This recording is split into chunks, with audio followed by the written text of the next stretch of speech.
مجھے بھی سنگین دھمکیاں آئیں اور یہ ڈاکومنٹڈ ہے، سرکاری دستاویزات میں بھی ڈاکومنٹڈ ہے کہ اس حوالے سے جو دھمکیاں دی گئیں، جان سے مارنے کی دھمکیاں دی گئیں، اور یہ مصدقہ اطلاعات ناظرین میں آپ کو ایک خط دکھاؤں گا ڈاکومنٹڈ، جس میں ان تمام چیزوں کا ذکر کیا گیا تھا، وہ تھوڑی دیر میں آپ کو بتاتا ہوں۔ لیکن آج شہباز شریف اور بلاول بھٹو کی مخلوط حکومت کے دور میں پبلکلی تو چیخیں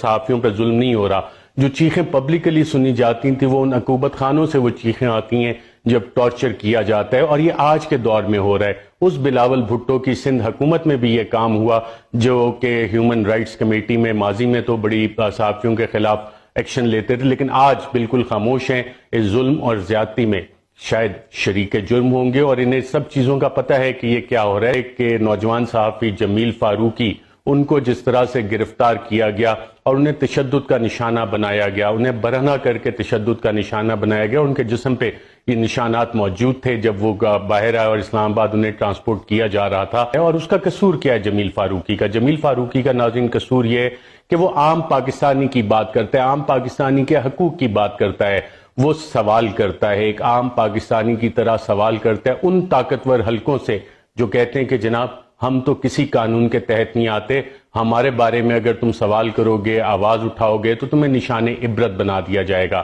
عمران ریاض خان کی استقامت اور بہادری کو باقاعدہ طور پہ میں سلام پیش کرتا ہوں کہ 2 درجن سے زائد اس کے اوپر مقدمے کیے گئے، اور جب اسے گرفتار کیا گیا تھا، ایک تھانے سے دوسرے تھانے، ایک عدالت سے دوسرے تھانے لے جایا جا رہا تھا، تو اطلاعات یہ ہیں کہ اس پہ بھی ان ہیومن ٹریٹمنٹ اس کے ساتھ کی گئی، جس طرح دہشت گردوں کے اوپر کالا کپڑا منہ پہ چڑھا دیا جاتا ہے وہ اس پہ چڑھایا گیا، اور ان ہیومن ٹریٹمنٹ اور تشدد کی اطلاعات ہمارے پاس موجود ہیں کہ عمران ریاض خان پہ تشدد کیا گیا۔ عماد یوسف جو ARY نیوز کے ہیڈ آف نیوز اور کرنٹ افیئرز ہیں، ان کے گھر جس طرح رات کو ریڈ کی گئی، اس طرح دہشت گردوں کو ریڈ کر کے اٹھایا جاتا ہے، اس کے معصوم بچے آج بھی اس ریڈ کی وجہ سے جو پرائیویسی آف ہوم انویڈ کی گئی سندھ میں، سندھ حکومت جہاں پاکستان پیپلز پارٹی کی حکومت ہے،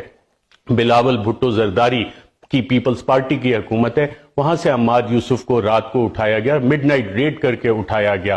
فیملی کے سامنے، اور جس طرح سے دیواریں پھلانگ کے وہاں پہ انٹر ہوئے تھے، وہ کاروائی کس طرح کی تھی؟ خوف و ہراس پھیلانے کے لیے، تاکہ باقیوں کے لیے بھی یہ مثال بنے۔ اور پھر عماد یوسف کے ساتھ بھی کسٹڈی میں ان ہیومن ٹریٹمنٹ کی گئی۔ ایاز امیر صاحب پاکستان کی صحافت کا انتہائی معتبر نام، سینئر صحافی، دہائیاں انہوں نے دیکھی اور ہر کسی کو انہوں نے سوال کیا۔ جب ایک رجیم چینج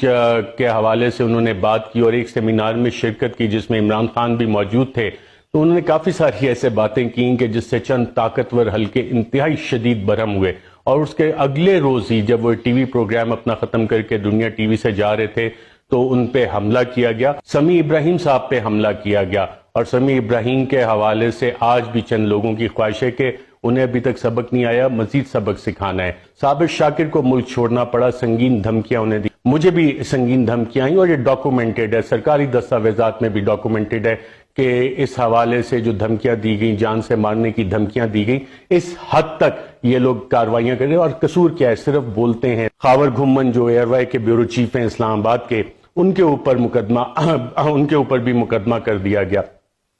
صدیق جان حال ہی میں بیورو چیف بنے بولڈ ٹی وی کے، ان کو ڈرانے دھمکانے کا اور پریشرائز کرنے کا سلسلہ ہماری اطلاعات کے مطابق شروع ہو چکا ہے، اور ان کے حوالے سے بھی چند حلقوں میں کچھ بات چیت ہوئی ہے۔ جب ناظرین میں یہ ساری چیزوں کا ذکر کر رہا ہوں تو میں آپ کو ایک خط بتانا چاہتا ہوں جو میں نے 22 جولائی کو صدر مملکت، supreme commander of the arm forces, head of the state کو لکھا تھا، اور ایک اسی طرح کا خط honourable chief justice of Pakistan کو بھی لکھا تھا، اور اس میں ایک پیراگراف میں 22 جولائی کو میں نے بتایا تھا کہ کچھ انسکروپلس ایلیمنٹ صحافیوں کے خلاف یہ کاروائیاں کرنے کا پلان کر رہے ہیں، اور آپ اس خط میں جو نام لکھے ہوئے ہیں جب دیکھیں گے تو یہ کاروائیاں انہی صحافیوں کے خلاف ہوئی ہیں، اور یہ آلریڈی ڈاکومنٹڈ ہے۔ لیکن ان سب چیز پہ ناظرین آج کی تاریخ تک کوئی کمیشن نہیں بنا ہے۔ یہ تاریخ کا وہ سیاہ باب ہے میڈیا سینسرشپ کا جو شہباز شریف، بلاول بھٹو اور PDM کی حکومت میں